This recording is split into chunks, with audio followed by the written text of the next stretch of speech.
semua. Wah, kita bertemu kembali di sekolah minggu online pada hari ini bersama Lause Yuli. Nah, kalian udah siap kan untuk memuji Tuhan? Nah, ajak mama papa, kungkung semuanya untuk ikut bernyanyi ya bersama kalian semua ya. Jadi Lause berharap di sekolah minggu online ini, meskipun kita berjauhan, tidak saling ketemu, gak bisa berjabat tangan, tapi kita tetap bisa bersemangat untuk bernyanyi buat Tuhan Yesus ya. Nah, pada pagi hari ini Lause kembali ditemani oleh teman-teman Lause yang jago bermain musik. Lause akan memperkenalkan teman-teman Lause yang di belakang, ya kan? Siapa aja sih namanya? Tak kenal maka tak sayang. Oke? Mulai dari kiri Lause, ini ada Kakak Daniel. Halo Kak Daniel, belakangnya Kakak Leo. Di sebelah sana Kakak Niel. Kemudian ini adalah Kakak Sultan. Nah, kita semua sudah siap untuk mengiringi adik-adik semua pada sekolah minggu pagi hari ini, ya kan? Jadi Lause berharap semuanya juga yang di rumah juga siap-siap untuk bernyanyi bersama Lause. Sebelum kita bernyanyi, ada baiknya kita berdoa dulu. Kita mau mengucap syukur atas hari yang Tuhan Yesus sudah berikan. Oke? Semuanya tunduk kepala, lipat tangan, dan kita mau berdoa.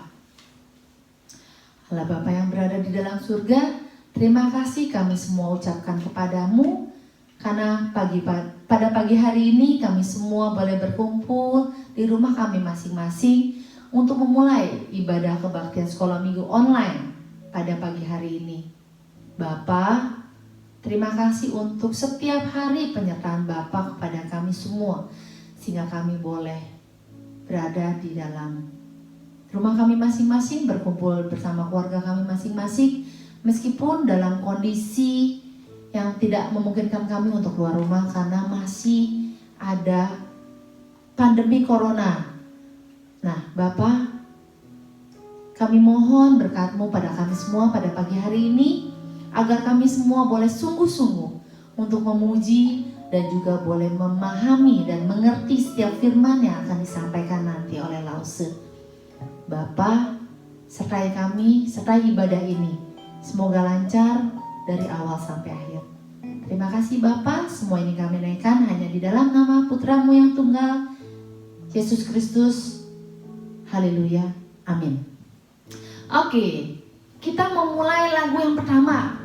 Karena lagunya semangat, Lause juga semangat, teman-teman Lause di belakang semangat, kakak-kakak Lause, kakak-kakak di belakang semangat. Kita menyanyi lagu yang pertama, segala puji syukur atas kebaikan Tuhan sepanjang hidup kita. Yuk, semuanya bangkit berdiri, semuanya bertepuk tangan, dan semuanya bergembira buat Tuhan Yesus. Siap? Oke. Yuk, kita siap-siap untuk bernyanyi.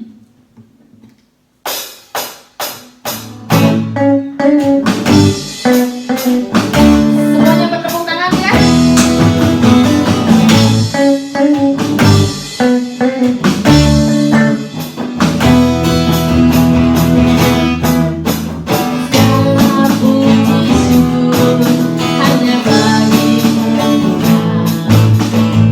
Sebab Kau yang layak dipuja.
kuat bernyanyi kan? Wah, masih dong, orang baru satu lagu.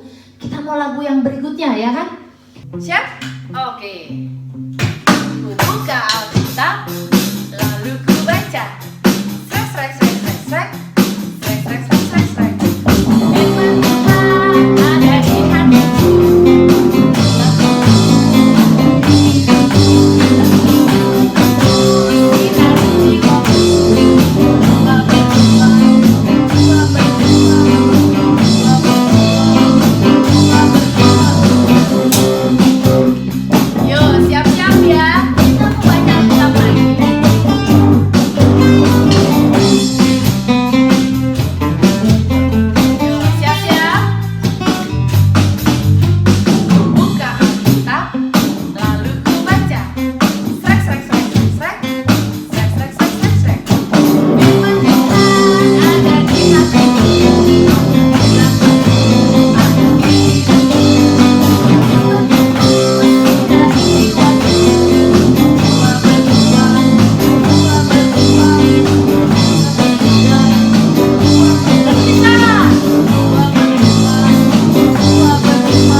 Kita mau buat Tuhan happy ya di sekolah minggu online ini ya. Oke. Nah selanjutnya kita mau memberikan persembahan. Oke. Karena kita saat ini belum bisa berkumpul di gereja Bungur, persembahan yang kalian sudah siapkan mungkin seminggu kemarin bisa minta tolong mama papa transfer ke rekening GKI Bungur ya. Nanti nomor rekeningnya akan tercantum di layar kaca adik-adik semua. Jadi nanti bilang mama papa untuk transfer ke nomor rekening tersebut. Nah, sambil mama papa nanti mungkin akan melakukan transferan, kita akan menyanyikan satu buah lagu persembahan. Oke? Mungkin lagunya banyak yang udah lupa mungkin, tapi jangan khawatir. Di layar kaca adik-adik semua akan tercantum lirik lagunya ya. Jadi bisa semuanya ikut nyanyi. Kita akan nyanyi Bawa Persembahanku.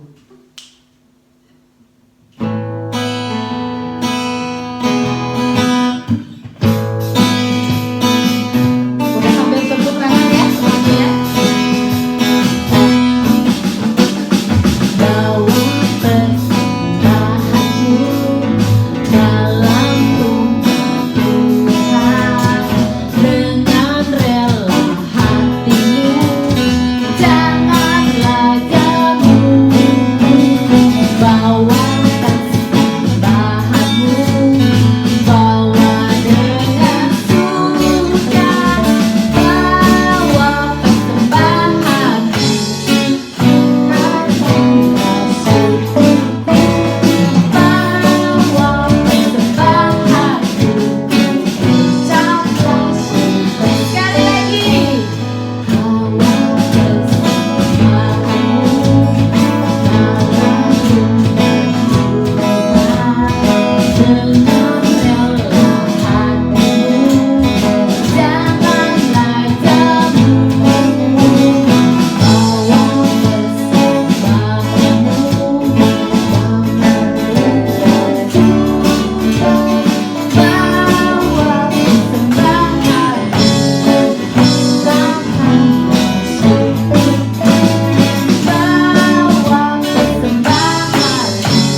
sudah mama papa berikan, semuanya lipat tangan, tutup matanya, ikutin langsung berdoa.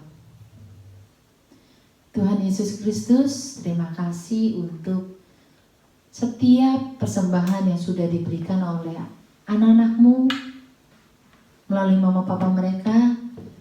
Kiranya berkati setiap persembahan yang sudah diberikan untuk boleh dipergunakan untuk setiap kegiatan yang ada di GKI Bungur. Tuhan Yesus, sebentar kami mau mendengarkan firman Tuhan. Pimpin kami semua untuk duduk dengan diam, dengan tenang, dan kami boleh mengerti setiap firman yang akan disampaikan. Dan kami boleh belajar menjadi anak Tuhan yang baik hari demi hari.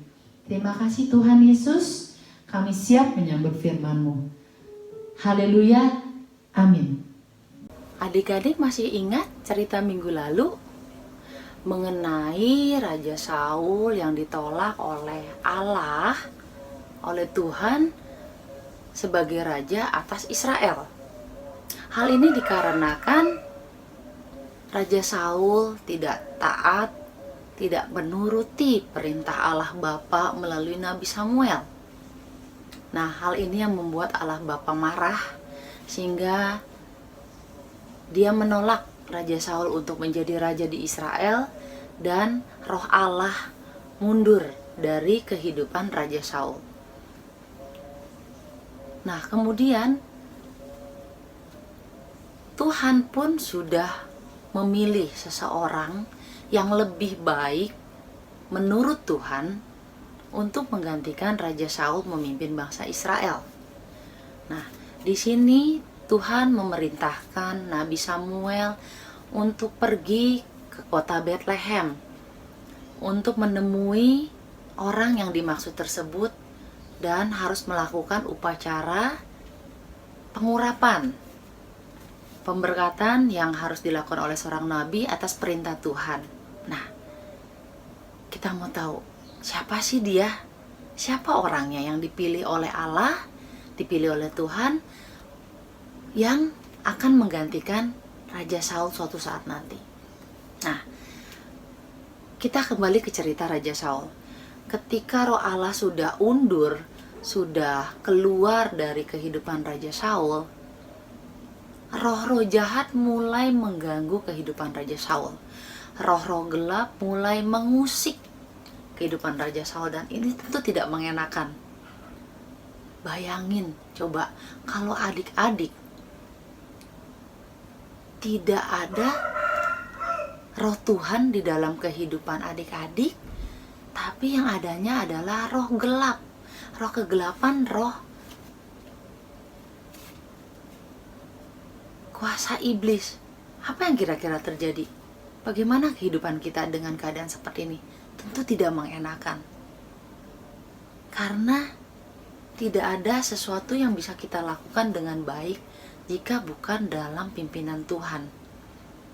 Nah, begitu juga dengan Raja Saul. Ketika roh jahat ini mulai mengganggu kehidupannya, ini pun berdampak kepada seluruh isi istana kerajaan Israel.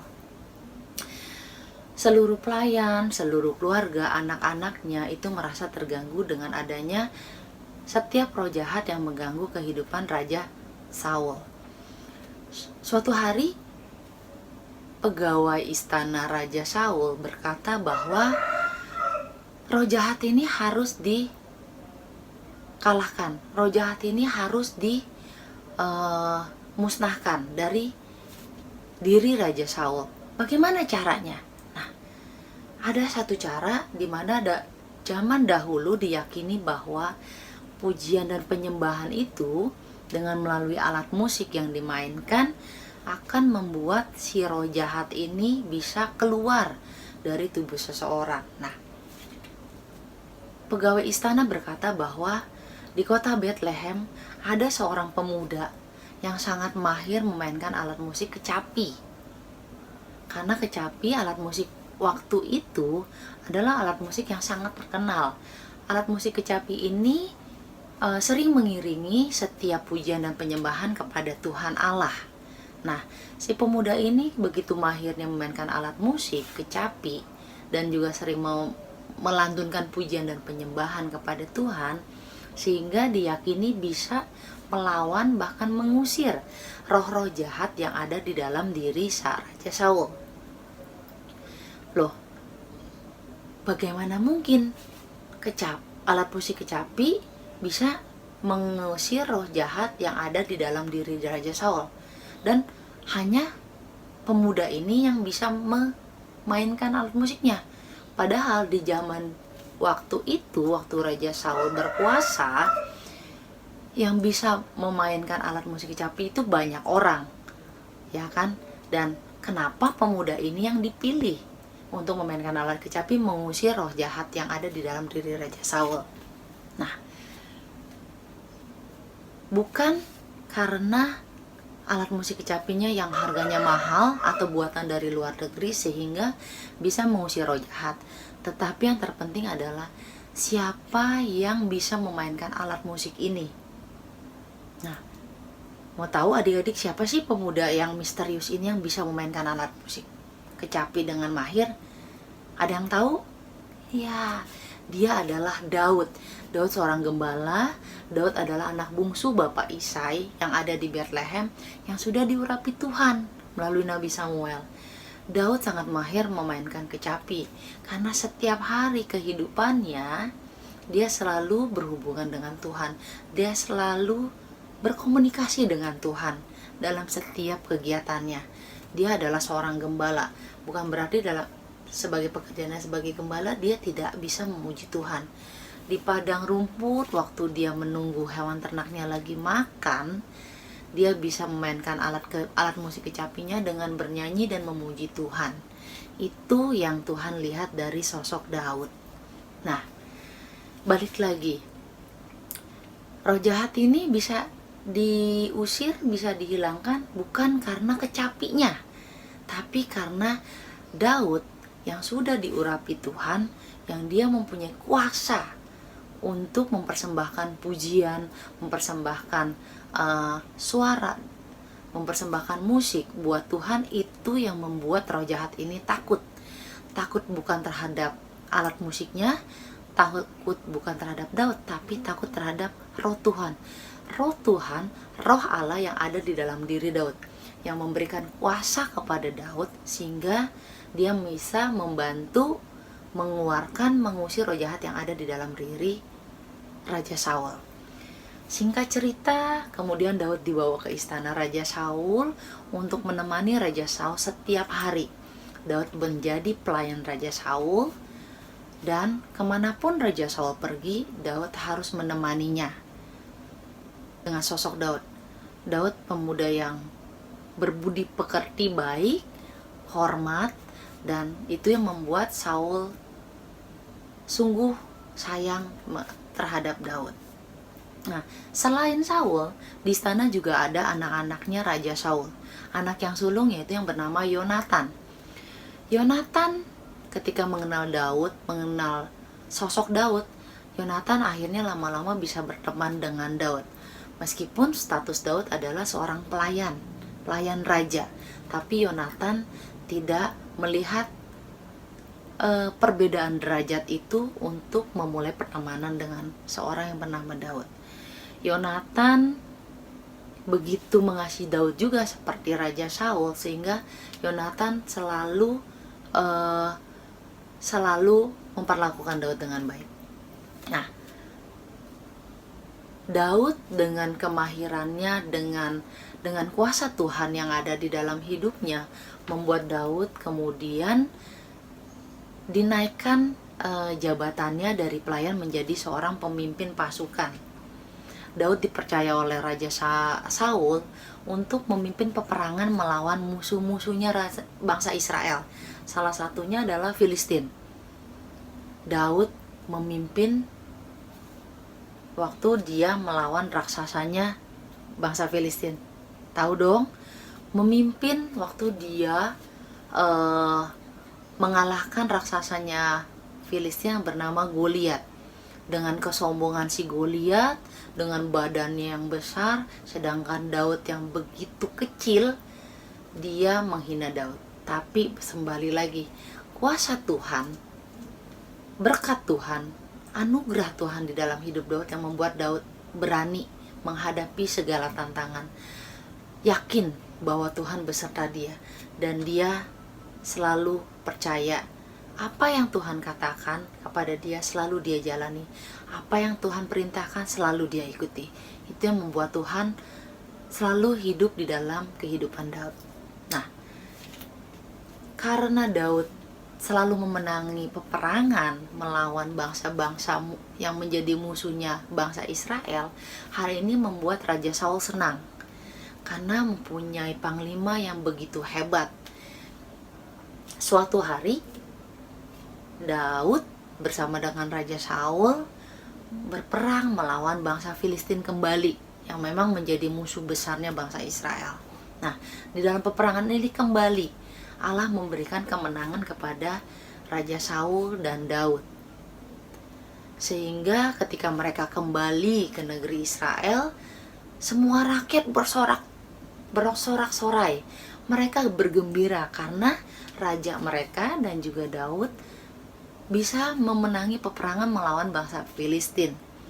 Semua keluar dari rumahnya untuk menyambut Raja Saul dan pasukan-pasukannya beserta Daud. Mereka bergembira ria, bahkan para wanita-wanita mereka bernyanyi, mereka menari, mereka memainkan alat musik untuk menyambut kemenangan Raja Saul dan Daud. Mereka bernyanyinya seperti ini. Langsung coba tirukan ya. Saul mengalahkan beribu-ribu musuh, tetapi Daud berlaksa-laksa. Nah, seperti itu lagunya. Artinya apa sih berlaksa-laksa? Saul mengalahkan beribu-ribu musuh. Daud mengalahkan berlaksa-laksa, artinya berpuluh-puluh ribu lebih banyak daripada Raja Saul. Nah, karena dinyanyikan seperti itu, kira-kira Raja Saul yang mendengar itu happy atau enggak ya? Wah, bener, Raja Saul nggak happy. Raja Saul merasa terkejut. Loh, kok rakyatku malah memuji Daud lebih tinggi dibandingkan memuji aku sebagai rajanya sendiri? Di situ Saul merasa kecewa terhadap rakyatnya, mulai merasa tersinggung karena sebagai raja merasa direndahkan, lebih memilih Daud yang dipuji sebagai yang lebih tinggi dibandingin raja. Dari situ dia mulai merasa kesal dengan Daud. Dan dia merasa, kok Daud yang dipuji? Kenapa bukan saya sebagai rajanya? Nah, kemudian Saul teringat perkataan Nabi Samuel waktu dahulu, waktu Allah menolaknya sebagai raja. Nabi Samuel pernah berkata seperti ini, bahwa Tuhan akan memilih seseorang yang lebih baik dibandingkan Saul untuk menjadi raja memimpin Israel. Nah, ketika teringat seperti itu, Saul merasa jangan-jangan orang yang dimaksud oleh oleh Tuhan adalah Daud. Wah, cilaka 12. Kalau yang dimaksud Daud ini adalah ancaman besar bagiku. Mulai saat itu, Raja Saul sudah merasa gelisah. Dia sudah merasa ada iri hati di dalam hidupnya terhadap Daud, yang selalu akan mengganggu pikirannya dan akan suatu saat nanti menggantikan dia sebagai raja. Ini ancaman besar. Bahkan bukan hanya posisinya Saul, putra mahkota yaitu Yonatan pun akan kehilangan kesempatan untuk menjadi raja menggantikan ayahnya Saul, kalau Daud yang dipilih Tuhan untuk menggantikan Saul. Nah, hari demi hari Raja Saul merasa terancam hidupnya.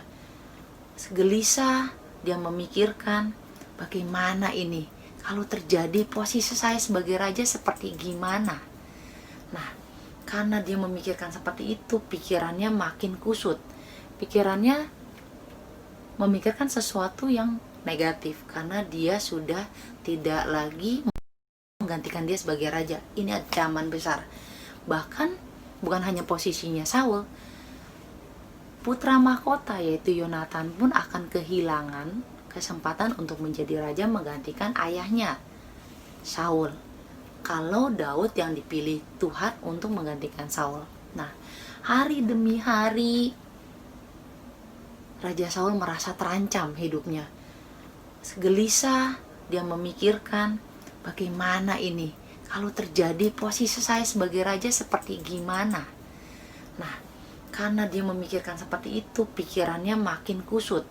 pikirannya memikirkan sesuatu yang negatif, karena dia sudah tidak lagi mempercayakan Daud sebagai orang yang dulu dikasihinya, yang disayanginya, sebagai orang yang bisa melepaskan dia dari roh jahat. Nah, disinilah roh jahat makin senang untuk mengganggu kehidupan Raja Saul, benar nggak? Ketika seseorang sudah tidak ada roh Allah di dalam hidupnya, roh jahat akan mulai merasuki, akan mulai mengganggu kehidupan seseorang. Begitu juga dengan Raja Saul. Iri hati mulai timbul, dendam mulai timbul, lama-lama bertumpuk, lama-lama menjadi bukit, makin besar. Sehingga dia punya cara untuk membunuh atau mengakhiri hidup Daud. Nah, gimana caranya? Dia harus cari cara. Nah, suatu hari seperti biasa, Daud bermain kecapi, tetapi itu tidak berdampak kepada Raja Saul. Raja Saul tetap tidak memiliki hati yang nyaman, hati yang tenang ketika musik dimainkan oleh Daud. Raja Saul tetap merasa kesal, Raja Saul tetap merasa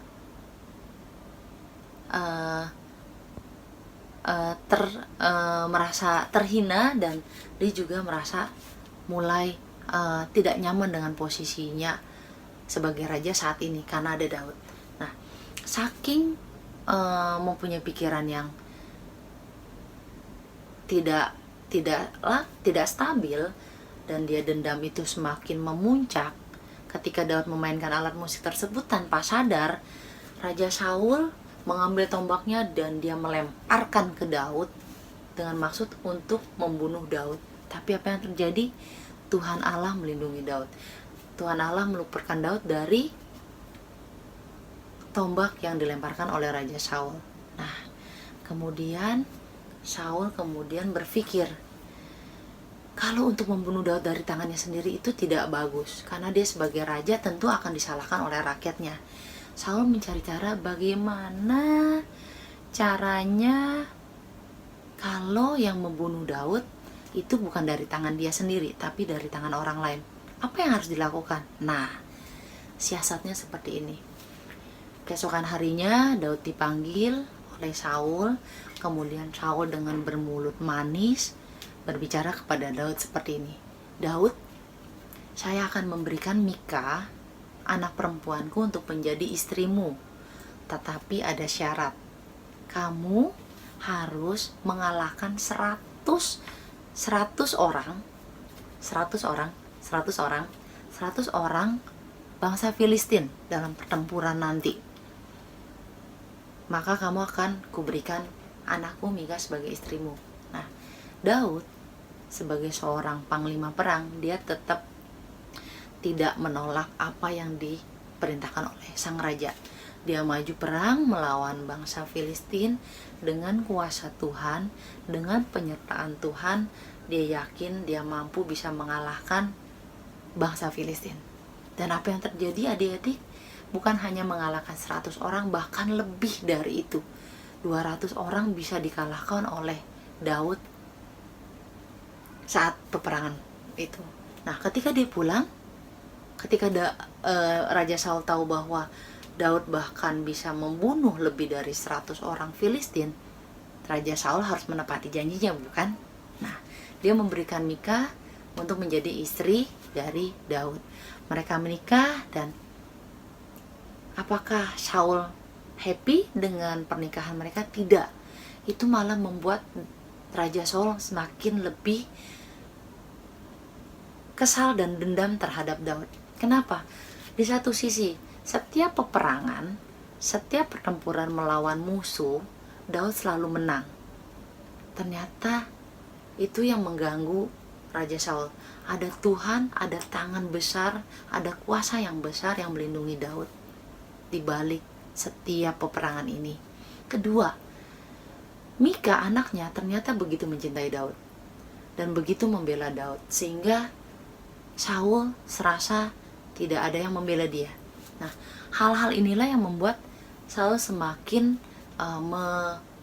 membulatkan tekadnya untuk membunuh Daud. Nah, kemudian karena tadi rencana Daud mati di medan peperangan gugur, kalah, akhirnya Raja Saul mempunyai siasat lagi. Dia mempunyai siasat untuk membunuh Daud secara langsung melalui pasukannya. Jadi malam hari pasukannya harus mengintai rumah Daud dan Mikal. Posisi Daud lagi tidur. Nanti keesokan harinya pasukan akan menyerang dan membunuh Daud. Nah, ternyata rencana jahat ini diketahui oleh Mikal anaknya. Sehingga Mikal memberitahukan kepada Daud untuk melarikan diri saat itu juga, malam itu juga, sehingga terhindar dari rencana pembunuhan Raja Saul. Saul begitu marah ketika tahu Daud sudah melarikan diri dan anaknya sendiri Mikal yang menolong Daud. Nah, hal ini membuat semakin bertambah kesal, bertambah dendam, bertambah-tambah sesuatu terhadap Daud. Keinginan untuk membunuh Daud semakin besar dari pikiran Raja Saul, karena Raja Saul sudah tidak diberkati oleh roh Tuhan, tapi yang ada adalah roh jahat. Roh jahat selalu memberikan dampak yang jahat, tidak pernah memberikan sesuatu yang baik untuk orang-orang sekitarnya, dan ini terjadi di Raja Saul. Nah, apa yang terjadi kemudian? Karena hal ini, Daud tidak berani untuk kembali ke rumahnya. Dia tidak berani menemui Raja Saul bekerja sebagai pasukan panglima perang. Kemudian, tetapi Daud tetap melakukan komunikasi dengan Yonatan, anaknya Raja Saul. Mereka bertemu di satu tempat, di tempat persembunyian. Mereka saling bercerita bagaimana si Raja Saul begitu marah dan ingin membunuh Daud. Yonatan juga sangat iba dan sangat kasihan melihat kondisi Daud seperti ini. Nah, kemudian Daud mempunyai usulan kepada Yonatan bahwa untuk mengetahui apakah Raja Saul masih marah terhadap Daud dan masih ingin membunuh, suatu hari ada pesta di istana Raja Saul. Daud berkata kepada Yonatan di tempat persembunyiannya, "Yonatan, tolong kasih tahu kepada Raja Saul bahwa saya tidak bisa datang ke pesta itu. Saya minta izin untuk pulang ke Bethlehem, ke rumah orang tua saya. Dan saya mohon maaf tidak bisa hadir. Coba kamu lihat reaksi Raja Saul. Apakah dia masih dendam terhadap saya?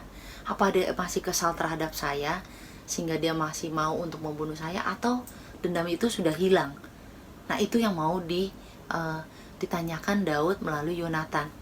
Nah, pada pesta itu, ketika Yonatan hadir dan bersama-sama dengan Raja Saul, Yonatan berkata kepada ayahnya. Dia berkata, "Ayah, Daud tidak bisa hadir di dalam pesta ini karena dia sudah minta izin kepada saya untuk kembali ke rumah orang tuanya di Bethlehem. Dia mau mengadakan korban bakaran." Apa yang terjadi? Apa yang didengar Saul ini? Apakah menyenangkan? Tidak. Saul justru marah-marah kepada Yonatan. Dia berkata, "Yonatan, kamu begitu bodoh. Kamu harus menangkap Daud. Kamu harus membunuh Daud. Kenapa? Karena Daud adalah ancaman bagi kita. Daud yang akan menggantikan posisi saya sebagai raja dan menggantikan posisi kamu sebagai anak raja." Artinya apa?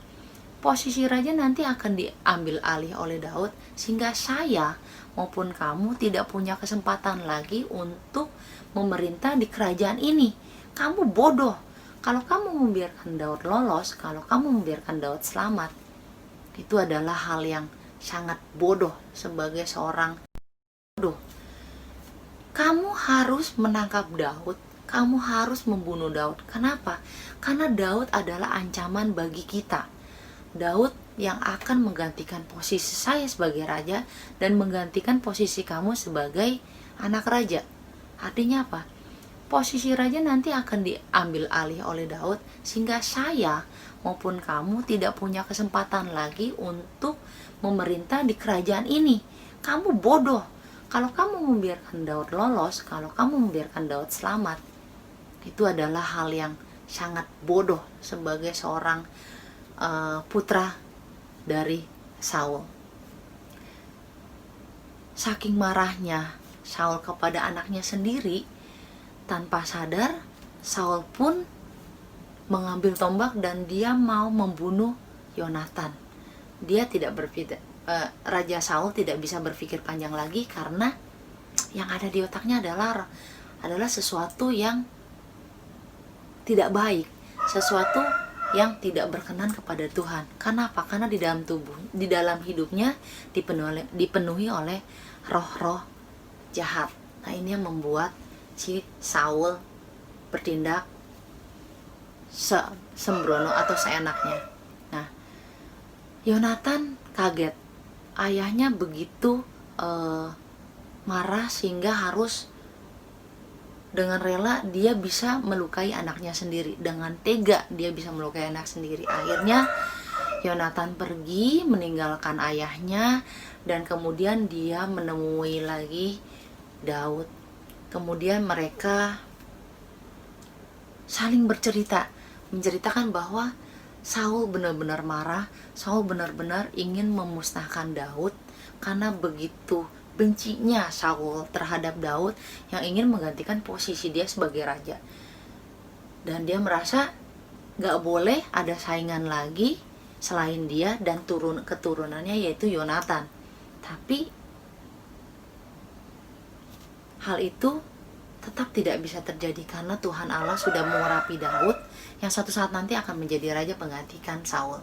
Nah, apa yang bisa dipetik dari cerita ini? Dari cerita Lause.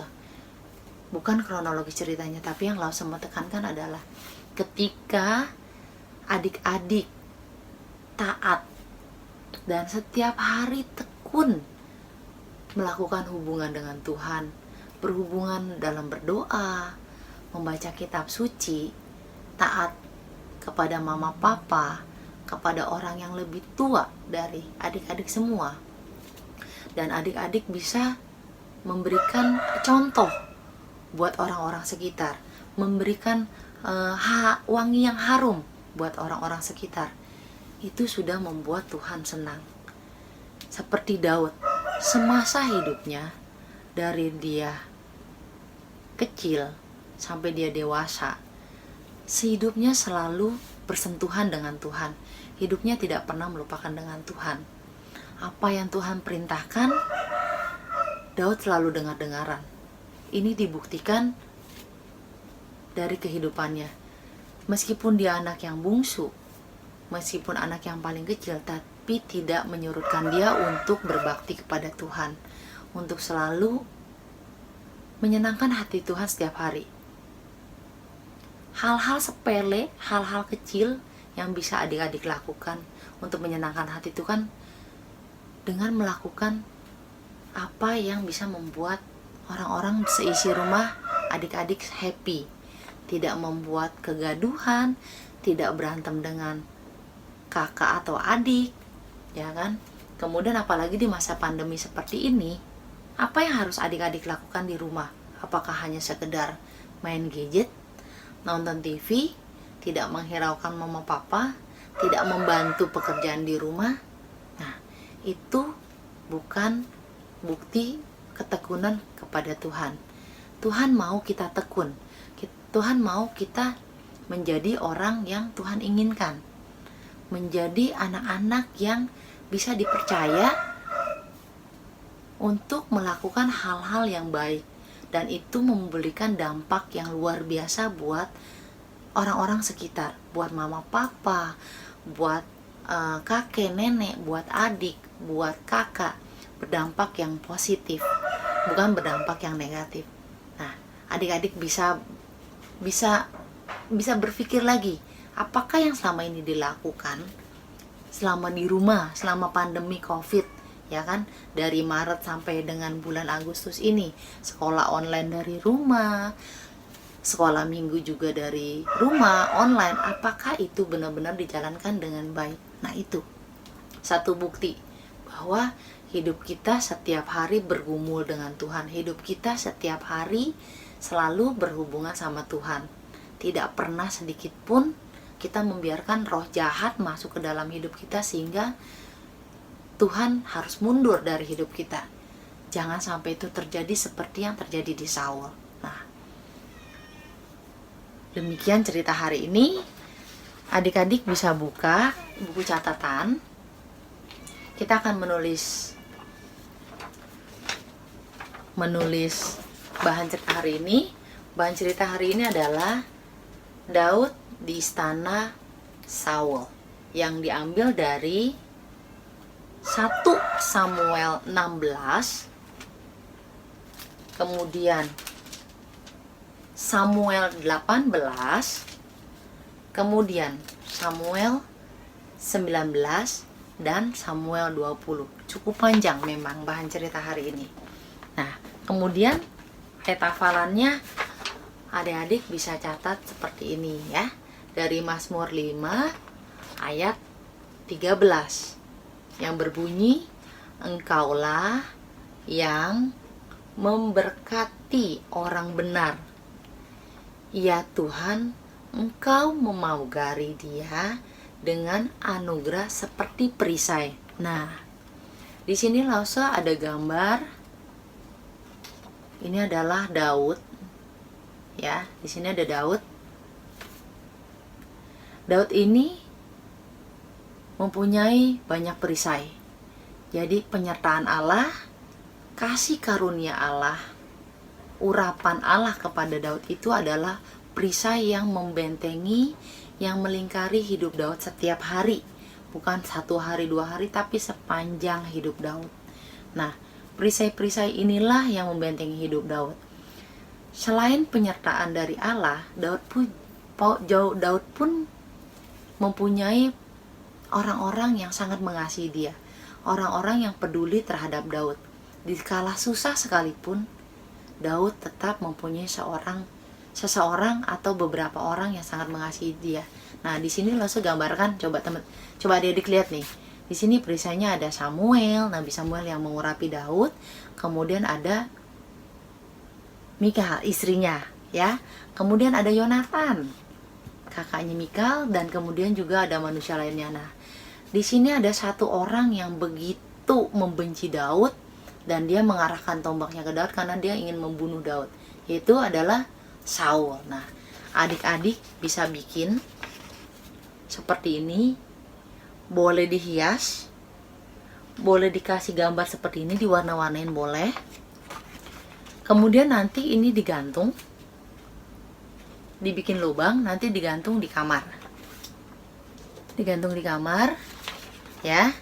Nanti setiap kali adik-adik bisa baca apa sih yang dimaksud ini. Nah, nanti akan ingat lagi kisah tentang Daud dan Raja Saul, di mana orang yang berkenan kepada Tuhan adalah orang yang dengar-dengaran hidupnya setiap waktu, ya. Jadi ini bisa dibuat di rumah dan digantung, ditempel, jangan dilipat. Jadi bisa terbaca dengan jelas, sebaiknya di kamar atau di meja belajar, ya. Oke, cukup sekian untuk cerita hari ini. Sebelumnya kita berdoa dulu. Kita minta pimpinan Tuhan dalam kehidupan kita setiap hari. Kita tunduk kepala, lipat tangan, dan matanya ditutup. Ikutilah berdoa. Bapa yang di surga, terima kasih untuk penyertaan Bapa sepanjang hidup kami. Dan terima kasih juga untuk firman yang sudah disampaikan oleh Lause Yuli. Kiranya setiap firman yang sudah disampaikan ini boleh kami mengerti dan kami boleh lakukan di dalam kehidupan kami sehari-hari sebagai anak-anak Bapa, anak-anak Tuhan. Kami mau belajar seperti Daud yang hari demi hari selalu boleh menyenangkan hati Bapa, menyenangkan orang-orang di sekitar kami, dan taat dan dengar-dengaran seperti Tuhan Yesus. Bapa, kami mau hidup kami menjadi orang yang berguna, mau menjadi orang yang berkenan kepada Bapa. Ampuni setiap dosa dan kesalahan yang sudah kami perbuat. Tuhan, semua ini kami naikkan hanya di dalam nama Tuhan Yesus Kristus, Putra-Mu yang tunggal, Tuhan kami Yesus yang hidup. Haleluya, amin. Oke, sampai ketemu di sekolah minggu online minggu depan. Sampai jumpa. Tuhan memberkati adik-adik semua. Dadah.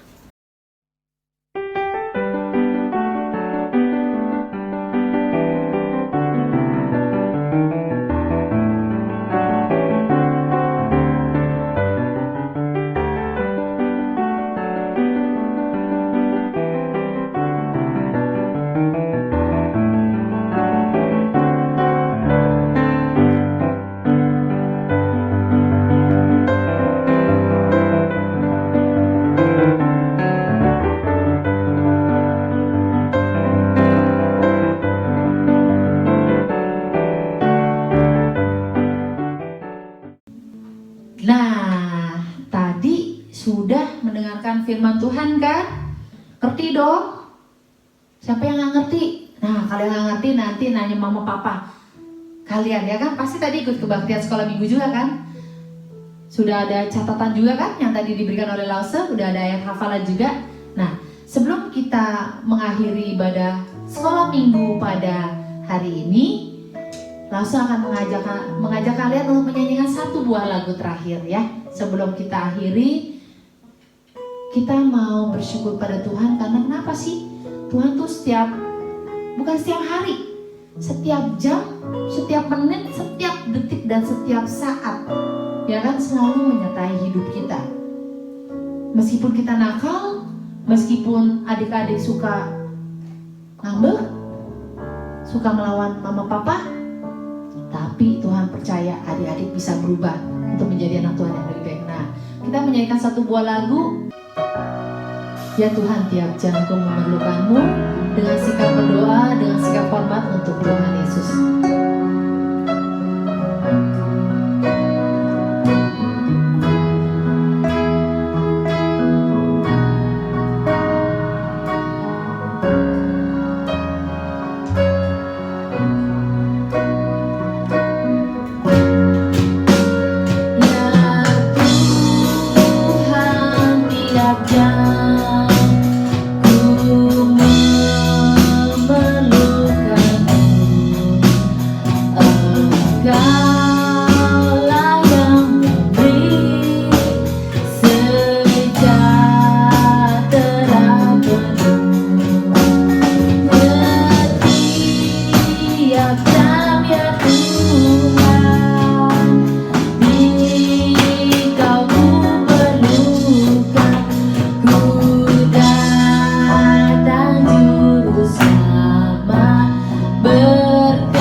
Bapa di dalam surga, terima kasih untuk penyertaan Bapak sepanjang acara ibadah online pada siang hari ini. Kiranya setiap puji-pujian yang kami naikkan dan persembahan yang sudah kami berikan boleh berkenan kepada Bapak, dan Bapak boleh digirangkan dengan setiap suara-suara dari anak-anak-Mu ini. Sebentar kami akan berpisah, dan kami tentunya akan bertemu kembali di sekolah minggu online minggu depan. Bapak sertai setiap kehidupan anak-anak-Mu yang ada di tempat ini, yang ada di rumah, beserta keluarganya masing-masing dalam keadaan sehat dan selalu dengan dengaran kepada-Mu Bapak. Terima kasih Bapak untuk hari ini. Terima kasih untuk kesempatan pada pagi hari ini. Semua ini kami naikkan hanya di dalam nama Tuhan Yesus Kristus. Kami berdoa mengucap syukur. Amin. Oke, ibadah sekolah minggu selesai. Sampai jumpa di minggu depan di jam yang sama ya. Lausa Yuli dan kakak-kakak semua di sini pamit. Sampai ketemu dan Tuhan Yesus memberkati.